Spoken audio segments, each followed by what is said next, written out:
দেখো দেখো দেখো পালিয়ে যাচ্ছে নতুন মুখ দেখতে পারলো কি পারলো না, পালিয়ে যাচ্ছে। আরে বাবা একটু দেখে যাও, তারপর যদি ভালো না লাগলে তখন না হয় স্ক্রল করে দিও। তো হাই, আমি Nupur and welcome to my Unscripted Days channel. তো আজকের এই ভিডিওটা হচ্ছে সেই কার্তিক পুজোর দিনকে, যেদিনকে পাড়ায় ছিল কার্তিক পুজো উপলক্ষে খাওয়া দাওয়া।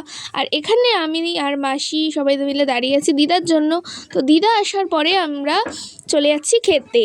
তো দিদাকে বললাম এখানে হাই করে দাও, আর তোমরা যাতে আমার হাসিটা মিস না করো তাই একটু দাঁত কেলিয়ে দিলাম, হি হি। তো তারপরে এখানে দেখো এসে দেখলাম তো অনেক লাইন পড়েছে, আর এখনও শুরু হয়নি, কারণ কি প্রসাদ এখনও আসেনি। তো প্রসাদ আসার পর একটু একটু করে আমরা যেই এগোতে গেলাম, তারপরেই দেখলাম ঝামেলা লেগে গেল। কোনো মানে আছে এই দুপুরবেলা ঝামেলা করার? তো তাও আমরা দাঁড়িয়েছিলাম, যেহেতু প্রসাদ খেতে এসছি, এইভাবে প্রসাদ না খেয়ে চলে যাবো সেই জন্য তাও দাঁড়িয়েছিলাম। আর এমনও মনে হয়েছিল যে আজকে মনে হয় খাবার জুটবে না। তো তাও আমরা মনে জোর নিয়ে দাঁড়িয়েছিলাম, কিন্তু তারপরে দেখলাম শেষে সব ঠিক হয়ে গেল। তা আর এখানে আমরা এসে দাঁড়িয়ে পড়েছি, এর পরের ব্যাচটাই কিন্তু আমরা দেখো ঢুকে পড়েছি। ঢুকে পড়ে ওই যে আমার দিদা বসে, ওই যে ভাই বড় মাসি, তো তারপরে প্লেট পড়ে গেল একটু পরেই। আর ঠাকুরের প্রসাদ এখানে কিন্তু আমরা প্রায়শই খেতে আসি। তোমরা যদি এখানে এসে থাকো, যারা আমার ভিডিও দেখছো অবশ্যই কমেন্ট করে থাকো, কারণ কি এখানে অনেক দূর থেকেই লোক আসে। তো প্রথমেই পড়ে গেল প্লেটে ভাত, সাথে শুক্তো, ডাল, আর ছিল সয়াবিন ফুলকপি তরকারি, তারপরে চাটনি। আর বোঁদে খেয়ে হাত ধুয়ে নিলাম।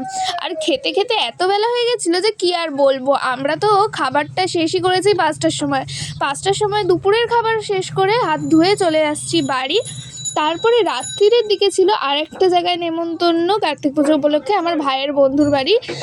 এই যে সেই যে হাসছে সেই কিন্তু মানে তাদের বাড়িতেই পুজো ছিল। এই হচ্ছে কার্তিক পুজোর আয়োজন, খুব সুন্দরভাবেই করা হয়েছে পুজোটা। অবশ্য আমি পুজোটা দেখিনি। তো তারপরে এখানে খেতে বসে গেলাম, প্লেট পড়ে গেছে। তারপরেই পড়ে গেল কি একটা মাখা যেন, হ্যাঁ চাল আর ছোলা মাখা, সাথে কিছু ফল, আর তারপরে খিচুড়ি আর আলুর দম। এটা কিন্তু করেছিল আমার ফ্রেন্ড, আমার ভাইয়ের যে ফ্রেন্ড, তার মা নিজের হাতেই করেছিল। খেতে দারুণ হয়েছিল। তারপরে খাওয়া দাওয়া করার পর সবাইকে টাটা হাটা করে দিয়ে চলে আসছে এখন বাড়ি। আর তারপরে একটা খাওয়ার প্লেট দেখাবো, সেটা হচ্ছে কার্তিক পুজোর পরের দিন খাইয়েছিল, যেটা বাচ্চাদের মানে ছোটদের খাওয়াতে হয়, কিন্তু আমাকে সবাই ছোটো ভেবে আমাকেও দিয়েছে। দারুণ মজা হলো। দেখা হচ্ছে নেক্সট ভিডিও ব্লগে, বাই।